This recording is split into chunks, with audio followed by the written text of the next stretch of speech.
Tadi kita melanjutkan ke Pak Mahfud. Pak Mahfud, kalau Bapak berbicara ini fakta sejarah yang secara umum dicerna baik oleh masyarakat. Tapi perbedaannya sangat mencolok ketika pernyataan Mbak Monik sama Pak Mahfud. Dilanjutkan boleh Pak Mahfud?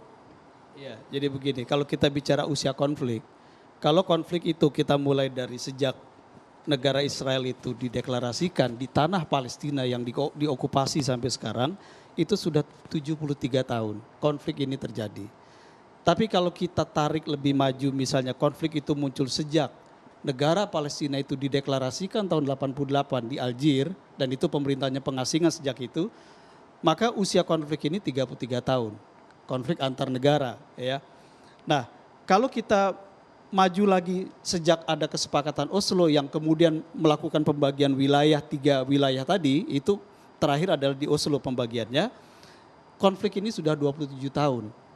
Jadi konflik antara negara Israel yang mengokupasi tanah Palestina dengan negara Palestina yang belum sepenuhnya merdeka ini usianya sudah panjang. Dan kalau kita lihat sampai sekarang fakta yang terjadi adalah wilayah Palestina yang disepakati atau yang merujuk ke resolusi PBB tahun 47 itu semakin sedikit ya, karena dikolonialisasi baru oleh Israel dengan pemukiman baru yang ilegal, dan termasuk juga yang di Gaza. Jadi kalau kita melihat bahwa usia konflik ini sudah panjang dan kelihatannya Amerika dan Eropa juga sudah mulai capek menyelesaikan konflik ini, termasuk PBB juga sulit mengatasi ini, saya kira kita kembali ke akar masalah. Konflik ini muncul ketika tahun 48 berdiri sebuah negara di tanah yang dirampas secara ilegal, yaitu negara Israel. Jadi solusi yang perlu kita pikirkan sekarang ini, opsi yang kami sampaikan adalah mari kita berpikir sekarang solusi baru. Bukan two state solution, tapi solusi yuk kita bubarkan Israel. Itu solusi alternatifnya. Bapak, apakah resolusi PBB itu adalah sebuah ilegal, keputusan ilegal? Resolusi PBB itu peristiwa yang legal, peristiwa politik yang legal. Tetapi ketika tahun 47 resolusi itu dikeluarkan membagi tanah Palestina untuk 2 bangsa, apakah Israel mematuhi resolusi itu? Apakah Israel tetap komitmen dengan pembagian wilayah berdasarkan resolusi PBB tahun 47? Betul. Tidak ada, Pak, Mbak. Israel tidak ada. mendiami. Sekarang wilayah yang diberikan oleh PBB tahun 47 yang sekarang de facto dikuasai oleh Palestina, oleh NPA, National Palestinian Authority, itu tinggal 18%. Nah, ini sebetulnya di dalamnya sudah dikapling-kapling dengan pemukiman ilegal yang baru dan tidak pernah dihentikan sampai sekarang. Artinya apa? Artinya Israel terus melakukan kolonialisasi di atas tanah Palestina dan tidak akan pernah berhenti sampai kemudian bangsa Palestina betul-betul keluar dari wilayah ini. Nah, ini sebetulnya saya merasa bahwa pada tahun 1948 ketika Israel resmi berdiri karena ada pembagian tanah, inilah yang menyebabkan adanya penyangkalan sejarah. Tidak ada pengakuan dari seperti Bapak ini, Bapak-bapak, karena apa? Karena sebetulnya Israel itu resmi dan keberadaannya diakui oleh banyak sekali negara di dunia. Hanya 30 negara yang belum mengakui legalitas Israel. Belum berhubungan diplomatik dengan Israel. Artinya apa? Artinya keberadaannya legal. Gitu. Sejak tahun 1948. Betul. Nah, pertanyaan saya kenapa dianggap mengokupasi? Jelas-jelas tanah itu, Bapak, tahun 135 Masehi diubah namanya dari Yudea menjadi Syria Palestina oleh Kaisar Hadrian, orang Romawi. Orang Romawi saat itu menguasai tanah Yudea. Yudea artinya apa? Yehuda. Yehuda artinya apa? Anaknya Yakub. Yakub itu siapa? Israel. Gitu loh. Wilayah Israel saat ini sama persis dengan wilayah peta kalau Bapak lihat di tahun sebelum Masehi, sama persis Pak petanya. Keberadaan Mesir, tetangganya siapa? Israel, sama persis. Oke, baik, kita dengarkan argumen dari Pak Mahfud, singkat saja Pak Mahfud. Baik, kalau kita mau bicara soal tanah Palestina dan keberadaan bangsa-bangsa yang ada di atas tanah itu, kita mau bisa tarik mundur terlalu jauh juga bisa. Tetapi dalam konteks politik internasional, semua kita merujuk kepada keputusan-keputusan kolektif yang sudah pernah dibuat. Ya, Bapak tidak setuju dengan keputusan PBB kita loh. kasih kesempatan dulu merujuk kepada Pak resolusi Mahfud, Mbak PBB Monik. tahun 47. Resolusi PBB tahun 47 apa? Tanah Palestina dibagi untuk dua bangsa, yaitu bangsa Yahudi yang mendirikan negara Israel secara sepihak pada masa itu tahun 48 atas dukungan negara-negara barat dimotori oleh Inggris dan Perancis tentu saja. Lalu kemudian bangsa Palestina yang tahun 88 mendeklarasikan negara Palestina. Kalau tahun 47 kita buka resolusi PBB, pembagian wilayahnya jelas. Sekarang kalau kita buka peta existing, kebetulan saya sudah berapa kali Mbak ke sana. Saya ketemu Presiden Mahmud Abbas, saya juga ke Gaza ketemu Ismail Haniyeh pada waktu itu. Jelas sekali bahwa perampasan tanah yang oleh PBB dimandatkan untuk bangsa Palestina itu terjadi terus-menerus sampai sekarang dan tidak pernah berhenti. Sekarang 400.000 pemukim ilegal Yahudi mendiami tanah-tanah Palestina di atas bangunan-bangunan pemukiman baru.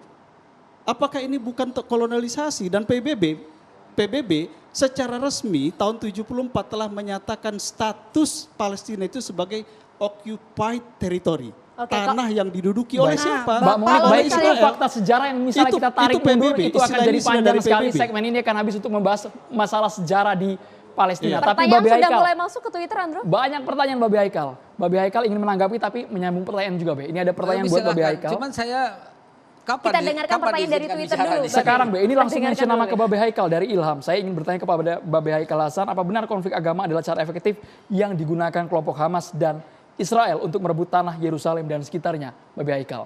Sebelum menjawab itu, kita bangsa Indonesia hari ini menyaksikan satu orang Monik yang mampu seolah-olah mampu mengubah pola pikir semua dunia. 135 negara anggota PBB mengakui keberadaan Palestina dan mengecam Israel. Ini 136 negara loh. 82% populasi dunia ya, bukan satu orang Monik gitu ya. 82 dunia udah mengutuk itu Israel. Dan 48 kali PBB bersidang khusus bahas Israel. Apa ini enggak negara yang biadab dan bandel? Khusus 48 kali sidang, 48 kali resolusi dikeluarkan oleh PBB. Satu, pendudukan wilayah yang dulunya dibagi benar sekarang dicaplok habis-habisan. Mbak, saya dari tahun 2005 udah di sana ya. Catat itu, 2005 saya udah di sana sampai sekarang. Ini karena Covid saya pulang balik lagi. Jadi bukan cuma Mbak Monika yang tahu urusan Palestina gitu ya. Ya, Mbak Monik ya.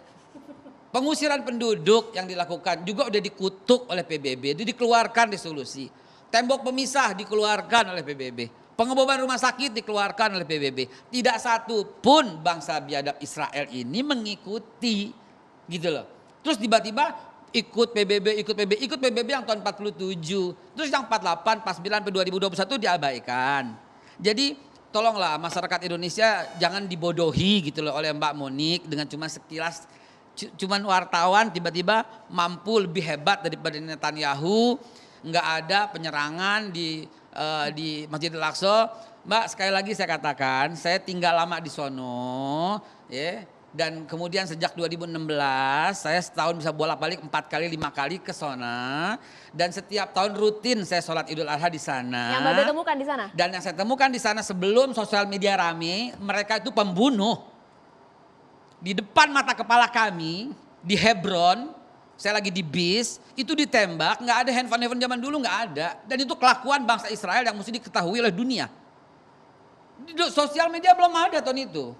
Kita menyaksikan sendiri di depan mata kepala sendiri. Suka-suka kok. Sekarang mereka ngerem, kenapa? Karena udah ada handphone. Gitu aja. Dan ini kita jadi pragmatis di sini. Pragmatis dengan apa yang pernah diutarakan Pak Hendro pada waktu yang lalu. Kemudian sekarang bicaranya Covid, ya alhamdulillah kalau umpamanya udah ada pencerahan. Dan juga narasi yang dilakukan oleh Pak Sulaiman Ponto yang menjadi heboh, pragmatis, di Indonesia banyak masalah, di Indonesia banyak persoalan, selesaikan masalah kita sendiri.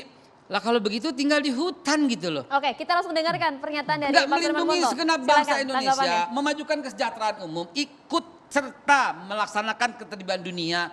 Itu konstitusi. Kita dengarkan dulu Be, siapa tahu berubah malam ini Be. Pak Sulaiman. Kelihatannya sudah berubah beliau. Kan Apakah sudah berubah? udah berubah Bang gitu Ponto? loh. Kita Saya kira lihat. sama Pak Hendro itu tidak ada bedanya. Iya. Jadi pada dasarnya itu. Tapi Nggak begini, berubah. saya sependapat dengan Pak Ikar bilang tadi, kalau memang Israel itu bangsa biadab. Iya benar, tidak salah. Kenapa? Israel dikatakan Mbak Monica tadi, zaman Romawi, dia hancur-hancuran. Dia dihajar habis-habisan sama Heraklius, sampai yang namanya Yudea diganti menjadi Assyria Palestina. Itu kan untuk apa? Dia memang untuk menghina Israel yang dikalahkan oleh Assyria, kemudian muncullah nama Palestina. Lalu dia dihabis-habisin. Terjadilah kan kasus di Bukit Masada. Bagaimana Israel kan dihabisin di situ. Nah, inilah yang membuat orang Israel ini menjadi biadab, menjadi Kalau misalnya kita melihat sejarah kan cukup panjang, tapi gini, bagaimana bukan. dengan serangan Bukan. terakhir misalnya? Nggak, Gini, Pak Sulaiman. Ini membuat apa? Membuat dia ini sekarang dia lahir kan. Kita melihat dia lahir mengharapkan dia seperti kita. Tapi dia ini ternyata ini apa? Dia dinosaurus purba yang lahir sekarang dengan segala keganasan. Jadi sekarang posisinya balas dendam Pak Sulaiman. Anda menangkapnya seperti itu. Bukan balas dendam, tapi Gini, memang sebentar. karakternya yang terbuat Kita seperti dengarkan dulu Babe, sebentar. Bukan balas dendam, karakter yang terbuat adalah seperti itu. Saya ketemu dengan orang-orang itu. Ketika saya bertugas di Belanda, ketemu dengan atas pertahanan ya kan intelijen. Saya tanya, kenapa kamu begini? 2 kali kami merasakan bagaimana dihancurkan Romawi dengan Masada. Yang kedua, kami disalimin juga sama Jerman. Inilah yang membuat karakter kami seperti ini. Kalau kadal dilempari batu lari, kalau yang namanya dinosaurus dilempari batu ya dia Tapi gigit. perlakuan keji dilampiaskan ke warga Gaza. Iya. Ya itulah yang saya bilang bahwa Israel sekarang ini itu adalah dinosaurus purba yang hadir di modern dengan segala keganasannya itu. Ya, dengan kalimat itu Pak Sulaiman Ponto menyetujui kalimat dari Pak Mahfud untuk ya nggak usah ada kalau begitu Israel Nah. ya karena purba. Sebentar Pak, saya mau menanggapi. Babe sebentar Babe, kita harus iklan dulu Babe. Ada iklan. Kita harus simak berikut ini hanya di catatan demokrasi Babe. Mohon maaf Babe ya. Kita tahan sejenak Babe.